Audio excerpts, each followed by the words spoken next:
كان حلم عمري من وأنا صغير إني أروح مدينة ملاهي، بس للأسف مدينتي ما كانش فيها أي حاجة زي كده، وكل اللي كنت أعرفه عن الملاهي جاي من التلفزيون والأفلام. لحد ما خلصت ثانوية عامة ودخلت الكلية، وكانت في مدينة تانية. ويوم ما عرفت إن المدينة دي فيها مدينة ملاهي، فرحتي كانت أكبر من فرحتي إني دخلت كلية أحلامي نفسها. رحت المدينة، ظبطت السكن، وبدأت الدراسة. وعدى أسبوعين وأنا ماسك نفسي بالعافية، واتعرفت في السكن على اتنين اسمهم يوسف ومروان، وكانوا معايا في نفس الكلية.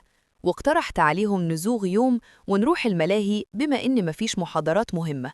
وافقوا، وبعد 3 أيام خرجنا الصبح وطلعنا على الملاهي، وكانت بعيدة عن وسط المدينة وفي مكان شبه مهجور. استغربنا، بس قلنا عادي، أكيد علشان الصوت والزحمة. لما وصلنا اتفاجئنا إنها فاضية تماماً، ولا أطفال ولا موسيقى ولا أي صوت. لقينا حارس على البوابة قال لنا إن النهاردة أجازة وفي تصليحات، وترجيناه ودخلنا بعد تردد، وقال إن في شوية ألعاب شغالة في ركن بعيد، وإن التشغيل ذاتي. ودقنا لحد هناك وسابنا ومشي. كنت منبهر، الألعاب ضخمة وعالية وحلم الطفولة قدامي. وفجأة يوسف نده عليا وبيشاور على باب شبه باب كهف في الحيطة، ولفتة مكتوب عليها أرض الموتى. بصينا لبعض وضحكنا وقررنا ندخل. دخلنا كهف حقيقي، أرضه حجر وحيطانه منورة بنور أخضر خفيف، والسقف مليان زوايد مدببة. مشينا شوية وفجأة المكان اتشعب ممرات كتير.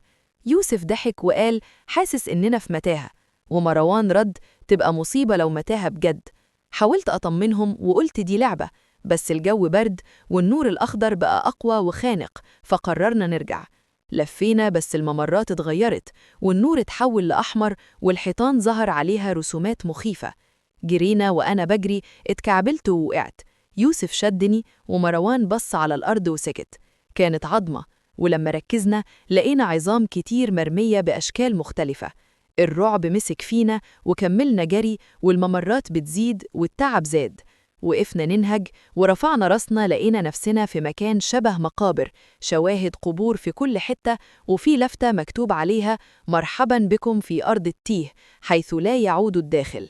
يوسف قعد على الأرض وانهار وقال إحنا مش خارجين. حاولت أتماسك وقلت إحنا في ملاهي مش كابوس، بس مروان رد وقال بقالنا 6 ساعات هنا ولا حد جه ولا صوت. ساعتها قواي خارت وقعدت على الأرض. طلعت الموبايل وبكتب القصة دي، ومش عارف هتوصلكم ولا لأ، بس لو وصلت افتكرونا، افتكروا كريم ويوسف ومروان. طلبة سنة أولى قرروا يروحوا ملاهي لأول مرة وما رجعوش. المنشور اتنشر وتداول، والشرطة دورت، لكن الملاهي كانت مقفولة، ومفيش حارس ولا أرض موتى ولا أي أثر. والقضية اتأيدت ضد مجهول، واتحطت في ملف القضايا اللي ملهاش تفسير. ولو وصلتوا لحد هنا ما تنساش تشترك في القناة وتصلي على النبي.